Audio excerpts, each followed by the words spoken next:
Saudara-saudariku yang dikasihi Tuhan, hari ini Sabtu 26 Juni 2021, hari biasa pekan ke-12, menu sabda kita dari Injil Suci menurut Matius bab 8 ayat 5 sampai 17.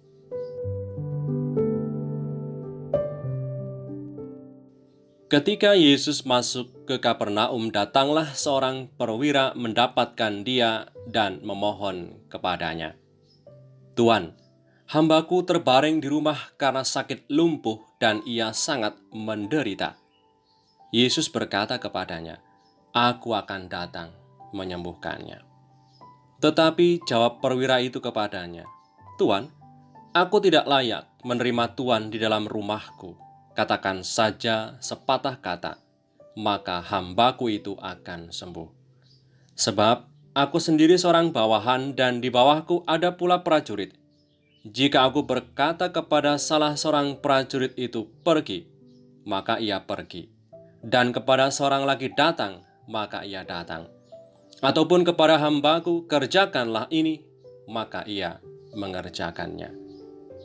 Setelah Yesus mendengar hal itu, heranlah ia dan berkata kepada mereka yang mengikutinya, "Aku berkata kepadamu, sesungguhnya iman sebesar ini tidak pernah aku jumpai pada seorang pun di antara orang Israel. Aku berkata kepadamu, banyak orang akan datang dari timur dan barat dan duduk makan bersama-sama dengan Abraham, Ishak, dan Yakub di dalam kerajaan surga. Sedangkan anak-anak kerajaan itu akan dicampakkan ke dalam kegelapan yang paling gelap. Di sanalah akan terdapat ratap dan kertak gigi." Lalu Yesus berkata kepada perwira itu, "Pulanglah dan jadilah kepadamu seperti yang engkau percaya."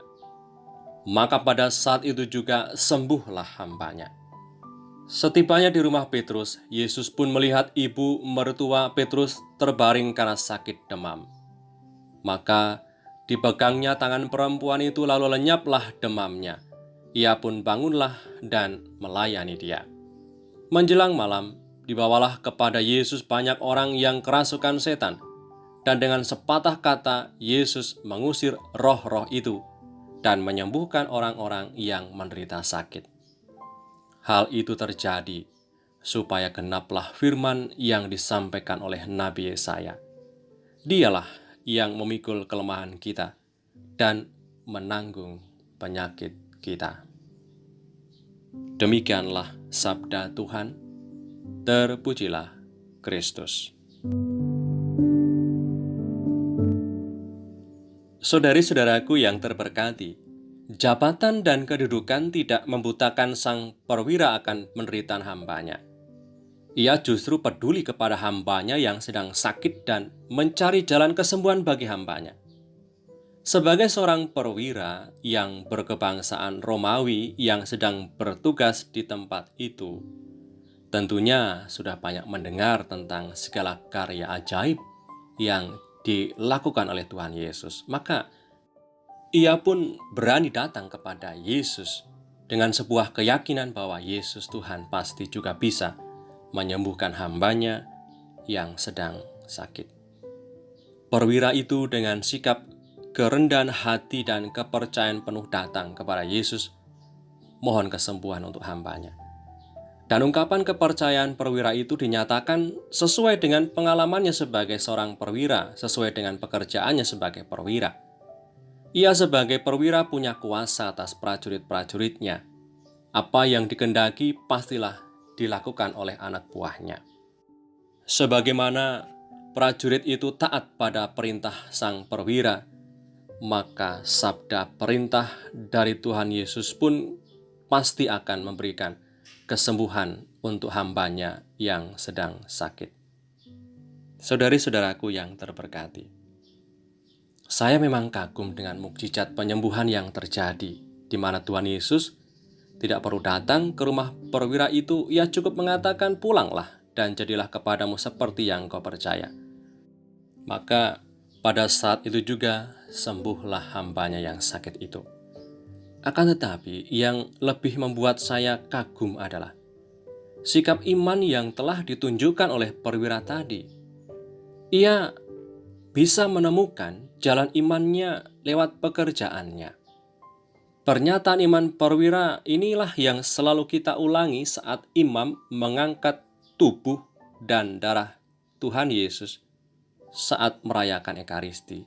Dan kita selalu menjawab, "Ya Tuhan, saya tidak pantas Engkau datang pada saya, tetapi bersabdalah saja, maka saya akan sembuh." Saudari-saudaraku yang terberkati, melalui pekerjaannya, perwira itu menemukan keyakinannya dan semakin percaya kepada Yesus adalah Tuhan. Semoga melalui pekerjaan dan kegiatan harian kita setiap hari, kita pun mampu semakin beriman dan berserah pada Yesus sebagai sungguh-sungguh Tuhan dan penyelenggara hidup kita. Marilah berdoa. Demi nama Bapa dan Putra dan Roh Kudus. Amin. Allah Bapa Maha Kasih, kami bersyukur atas penyertaan-Mu di tengah segala kesulitan dan perjuangan hidup kami setiap hari. Semoga dalam pekerjaan yang kami tekuni setiap hari, kami mampu menemukan makna dan keyakinan bahwa kami bisa melakukan semuanya itu karena Engkau yang merahmati, Engkau yang memberkati kami. Iman perwira yang kami renungkan pada hari ini, yang membawa kesembuhan bagi hamba-Nya yang sakit, juga menjadi keyakinan kami. Maka, ya Bapa, kami mohon, sembuhkanlah saudara-saudari kami yang sakit oleh karena iman mereka kepada Yesus Kristus Putra-Mu dan Tuhan kami, yang hidup dan berkuasa bersama Engkau dalam persekutuan Roh Kudus, kini dan sepanjang masa. Amin. Berkat Allah yang Maha Kuasa turun atas kita semua, Bapa dan Putra dan Roh Kudus. Amin.